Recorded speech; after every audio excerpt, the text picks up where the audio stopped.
ఈ ఎండలకి అసలు వండింది తినాలన్నా, వండాలన్నా చాలా అంటే చాలా విసుగొస్తుంది. గొంతు దిగడం లేదు. ఏదైనా లిక్విడ్ అయితే వెంటనే తాగేబుద్దవుతుంది. అలా ఐస్ వాటర్ ఎంతైనా ఓకే గానీ, అది వేడి చేస్తుందని తెలిసి కూడా గొంతు తడుపుకోవడానికి అలా తాగుతూనే ఉంటాము.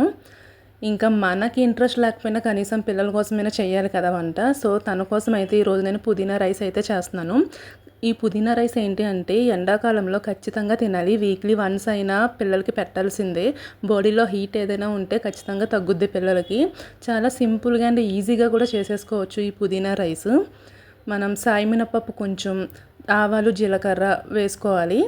అలాగే 2 కట్ చేసిన పచ్చిమిరపకాయలు, సన్నగా తరుక్కున్న పచ్చిమిర్చి, కొంచెం కరివేపాకు పోపులకి, అదే మసాలా దినుసులు ఉంటాయి కదా, ఇలాచి, లవంగ ముగ్గలు, ఓ 2 చెక్కలు అవి కూడా వేసుకొని ఫ్రై చేసుకోవాలి. పుదీనా, కొత్తిమీర 2 కలిపి మిక్సీ పట్టుకున్నాను నేను. ఆ మిక్సీ పట్టుకున్న పేస్ట్ కూడా నేను అందులోనే వేసేసి ఆయిల్ పైకొచ్చే వరకు ఫ్రై చేసుకున్నాను.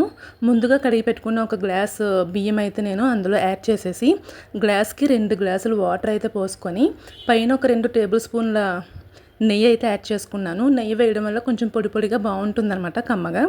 మన విజిల్స్ అయితే వచ్చేసింది. రైస్ అయితే రెడీ అయిపోయింది.